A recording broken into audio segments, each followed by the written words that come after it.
아까 해외여행지 중에 멕시코시티 말씀하셨는데 네. 이제 코로나 때문에 우리가 좀 해외를 나가긴 좀 그렇고 국내에서 아무래도 우리가 제일 쉽게 갈 수 있는 데가 제주도 같은데 어디 좀 제주도 정도 뭐 어디든 좋습니다. 아무튼 우리가 이제 국내에서 좀 편하게 편하게 뭐라고 좀 추천해 주실 만한 아무래도 이제 좀 들으시는 분들이 참고하실 수 있게. 네. 그래도 사람들이 좀 적은 포인트 그리고 좀 많이 안 해봤을 것 같은 그런 포인트를 말씀드리자면 가장 제주다운 곳이라고 불리는 곳이 제주에 있는 하돌이에요. 여기가 이제 해녀. 제주하면 사실 해녀와 떼놓을 수 없기 때문에. 네. 얼마 전에 유네스코 문화유산 네, 등재됐죠. 네. 해녀분들이 가장 많이 사시는 곳이 바로 이 하돌이라는 곳이거든요. 여기 가시면 해녀 체험을 실제로 해볼 수가 있는데 네. 현직 지금도 물질을 하고 계시는 해녀분이랑 같이 이제 들어가서 뭔가 뿔소라나 전복이나 이런 거를 따볼 수 있는 체험이 있어요. 위험하진 않나요? 그분들도 목숨 걸고 하시는 일들이고 수영을 잘해야 되는 거 아닌가요? 네. 위험할 것 같은데. 수영을 못해도 그러니까 기술이 몇 가지 기술이 있거든요. 아주 간단하게 현장에서 잠깐이면 배울 수 있는 기술이 있어서 그것만 따라서 이제 해보면 물론 이제 그 안전하게 할 수 있도록 다이빙을 옆에서 보조해주는 그런 사람들과 함께 하는 경험이기 때문에 저는 굉장히 추천을 드립니다. 이것도 없이 할 거 아니에요. 산소마스크도 없이. 물질이라는 게 어떤 건지는 아시는 거죠? 이거 없이 가는 거 아니에요? 맞아요. 뭐 어떤 건지 좀 설명해 주세요. 프리다이빙 요즘 굉장히 인기가 많잖아요. 프리다이빙을 현직 해녀와 함께 한다라고 생각하시면 될 것 같은데 프리다이빙이 뭔지도 몰라요. 그러니까 그걸 좀 설명을 해주셔야죠. 보통은 이제 호흡기를 물고 물속에 들어가서 하는 게 스노클링인데 이거를 아예 없이 그 수트만 입고 해녀분들이 입는 옷만 입고 그리고 머리 이거 쓰는 것만 쓰시고 들어가서 일반인도요? 네네 일반인이 신청을 하면 그런 걸 해보실 수가 있는데 참가비는 어느 정도? 참가비는 한 뭐 4만 원에서 6만 원 정도. 몇 시간 정도예요?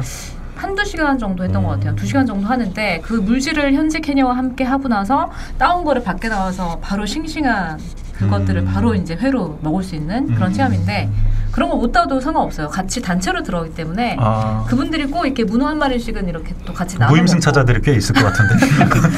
저는 제가 따온 거를 정말 나눠서 드렸어요. 같이. 하긴 다이빙 출신 다이버를 아까 다이빙 좋아하신다고 하셨죠? 스쿠버 다이빙 좋아하긴 하는데 그러니까 해녀분이 이렇게 보고 저기 뿔소라 있다.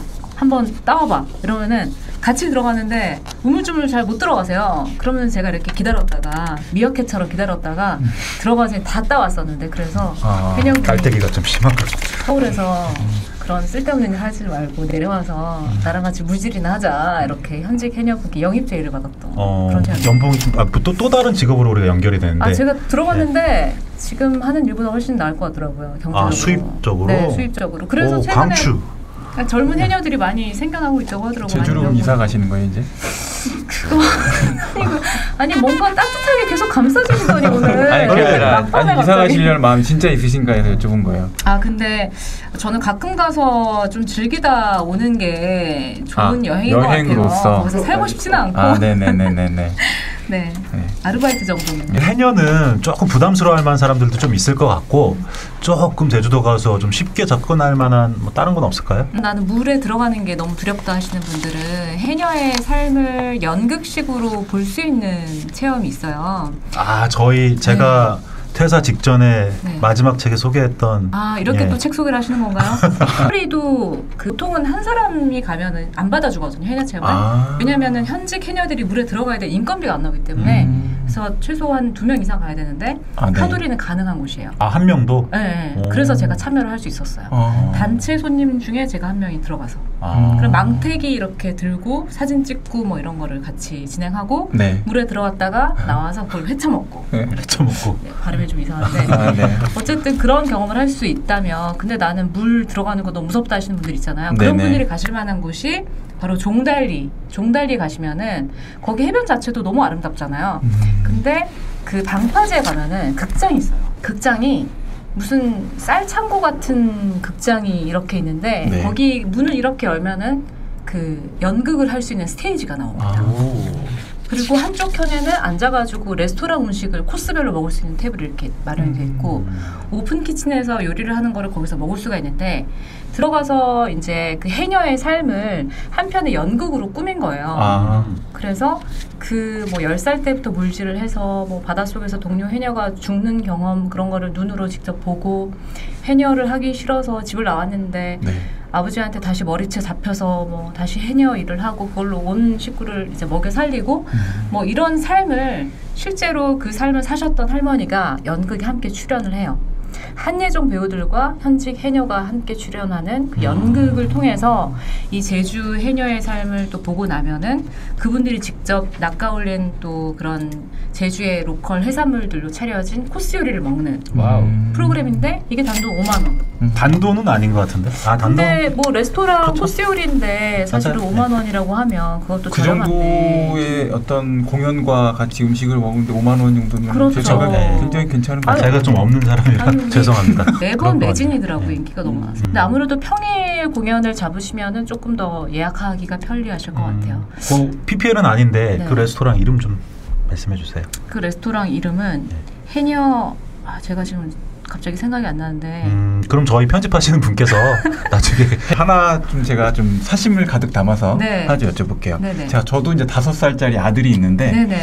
5살짜리 아들을 데리고 네. 가족 여행을 제주도로 간다. 그러면 네. 좀 추천해 주실 만한 곳이 있을까요? 이런 것들이 여행 전문 기자들이 싫어하는 질문. 네. 한번 용서해 주세요. 따뜻하게 받아주세요. 그러니까 요즘 아이들이 조금 어떻게 보면은 컴퓨터나 네. 핸드폰만 보고 이제 자라잖아요. 네. 근데 아무리 그런 걸 하지 말라고 해도 애들은 억지로는 잘 안 하잖아요. 그렇죠. 그런 애들이 정말 재밌게 여행에 빠질 수 있는 곳이 있는데 강원도 인제에 가시면은 네네.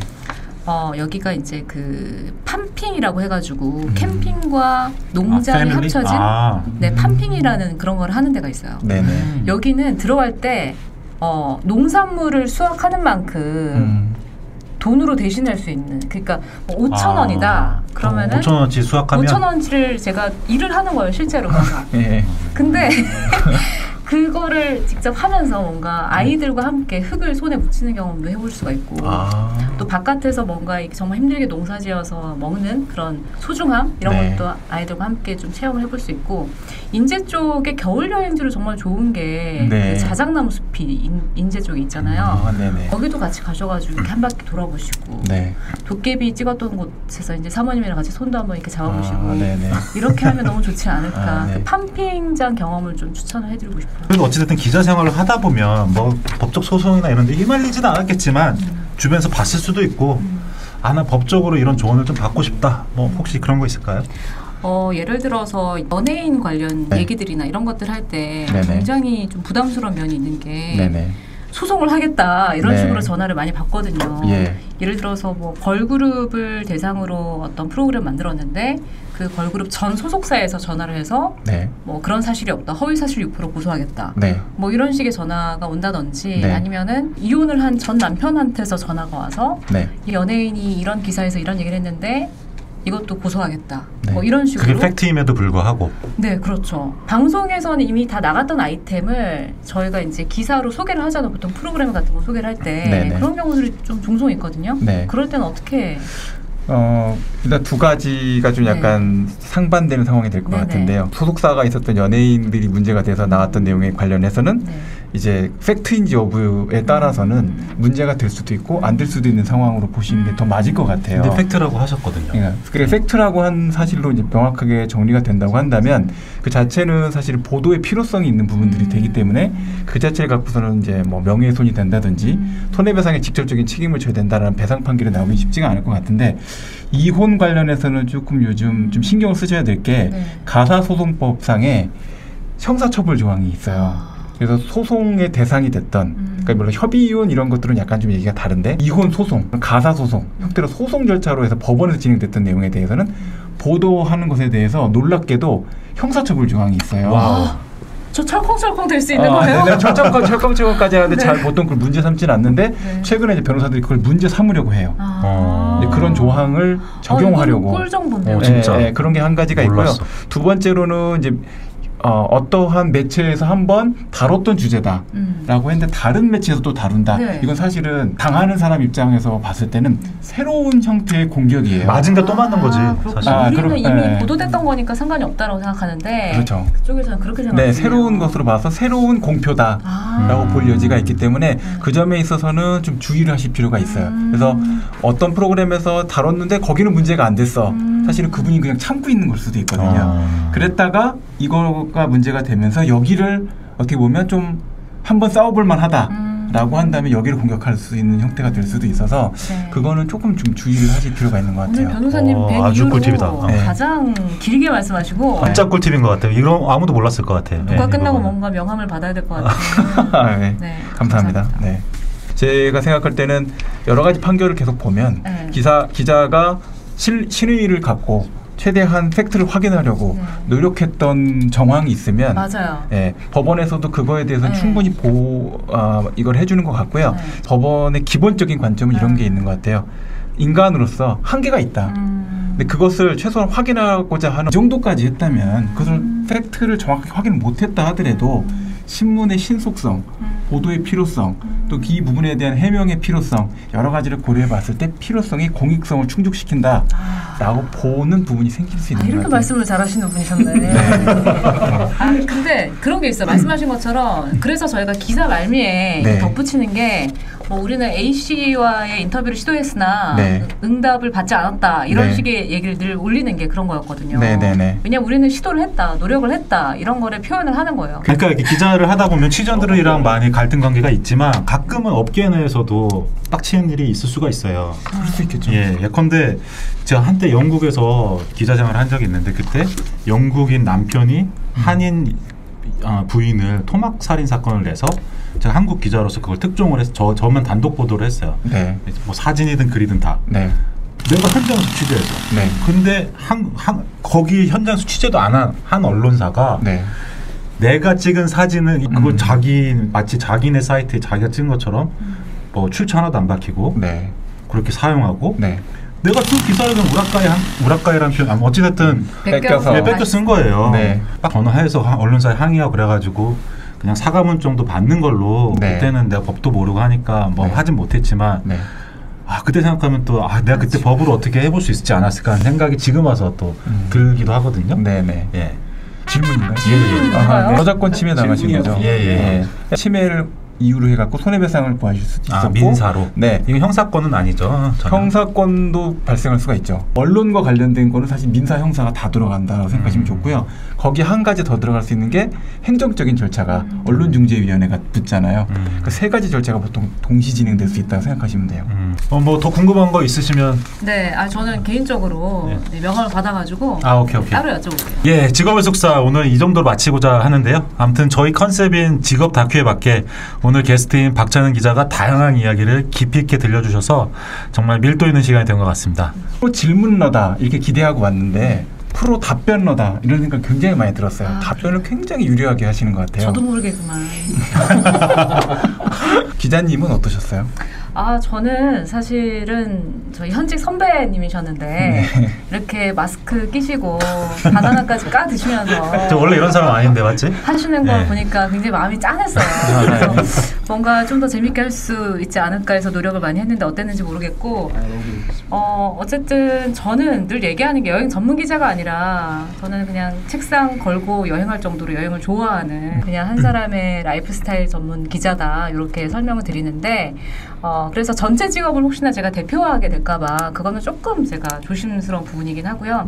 어쨌든 오늘 선배가 열심히 또 옆에서 바나나를 또 드시고 하니까 까고 까서 속살 다 없어졌어요. 저는 캐릭터가 속살이다라는 것도 처음 들었어요. 지금 이상한 마스크 끼시고 그런 말씀 하시니까 또 마음이 또 아픈데 두 번째 뵈도 아직 적응이 안 되는데 처음 보면 얼마나 충격이 크실 것 같아요. 직업의 속살 앞으로도 잘 되시길 바라고요. 저희는 다음 시간에 새로운 직업과 함께 다시 찾아뵙도록 하겠습니다. 여러분들 궁금한 직업들이 있을 것 같은데요. 그런 것들이 있으면 요 밑에 댓글창에다가 달아주시면 저희가 최대한 그 직업 종사자들을 섭외할 수 있도록 노력하겠습니다. 그럼 다음 이 시간까지 안녕. 되게 어색하네요.